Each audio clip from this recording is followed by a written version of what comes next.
удар по военным объектам противника в городе Винер-Нойштадт в Австрии. Hello, everybody. Back with an update of what I've been working on recently.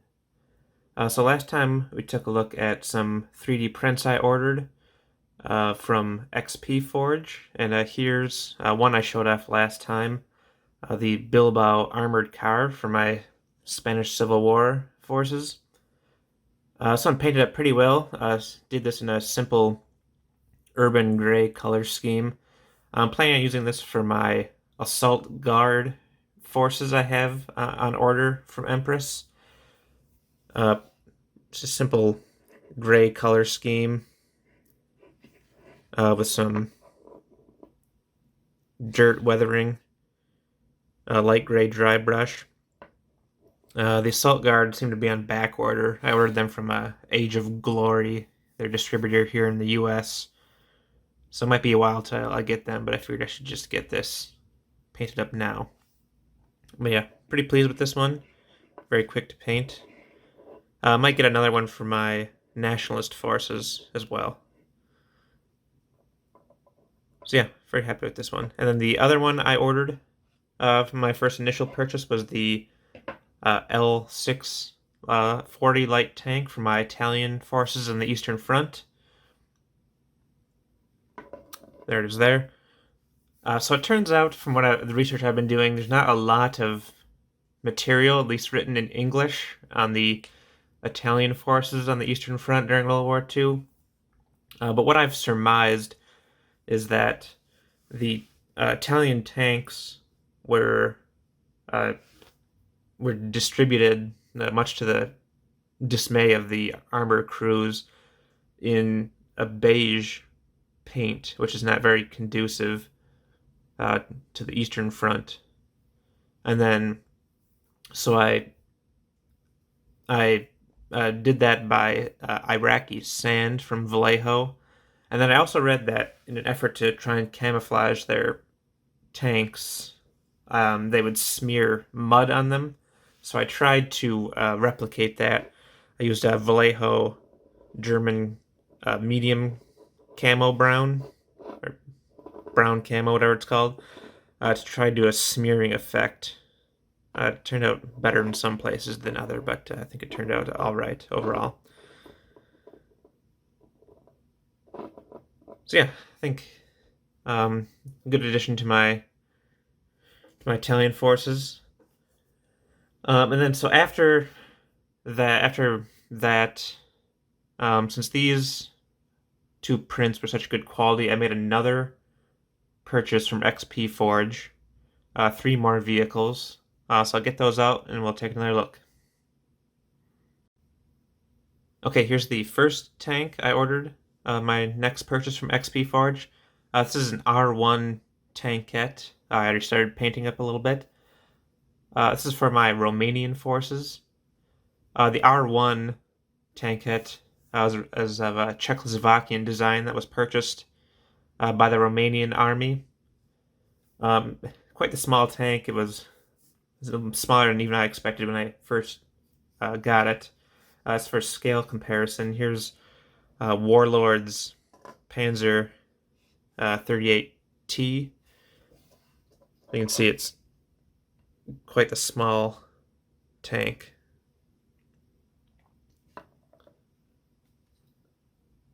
And then this tank was also under a different designation in World War II. I believe it's the AH-4. The main purchaser of that tank was the Iranian Army in the 1940s. So if you want to do a really niche army, I don't think I've seen people doing the Iranian Army. So you could do that using these prints. I think they'd be a pretty cool army to do.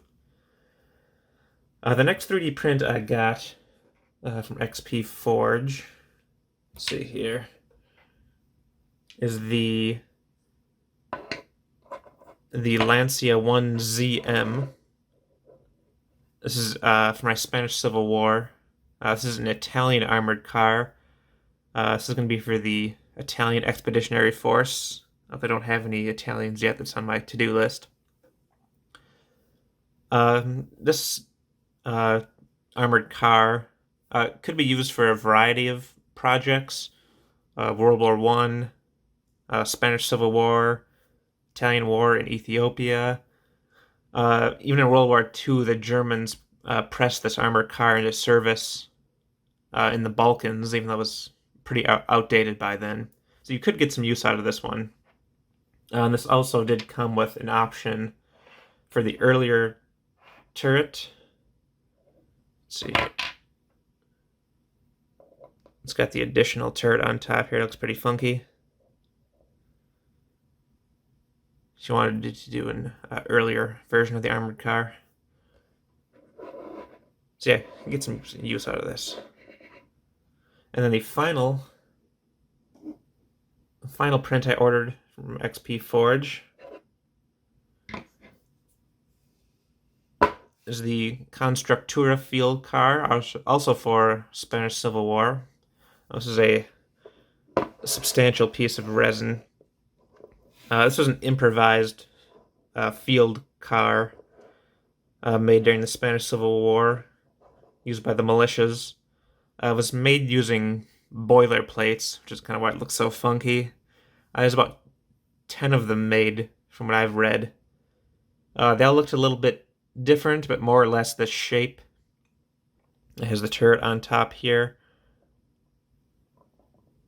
And I've seen a lot of them have different slogans written on the side, or they have camo patterns, so I'm still deciding exactly how I'm going to do this one up. But yeah, this is a pretty substantial piece of resin here, and the print quality is pretty good. Some mold lines, I probably could clean those up a little bit more, but not too concerned about that. So that's it for purchases. Take a look at a few more things I've been painting up here in the past few weeks. So next up for my Italian project is this T-34-76 from Rubicon.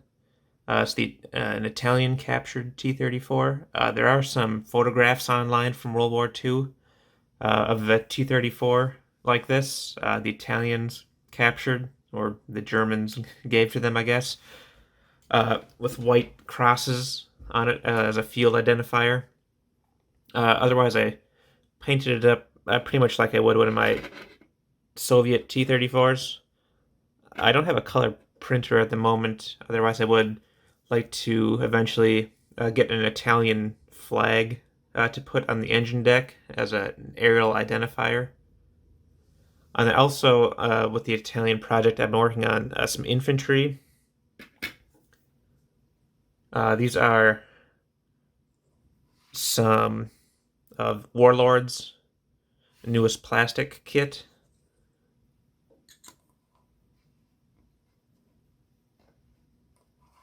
I did have some with bases I have in storage at the moment, but yeah, you get the gist.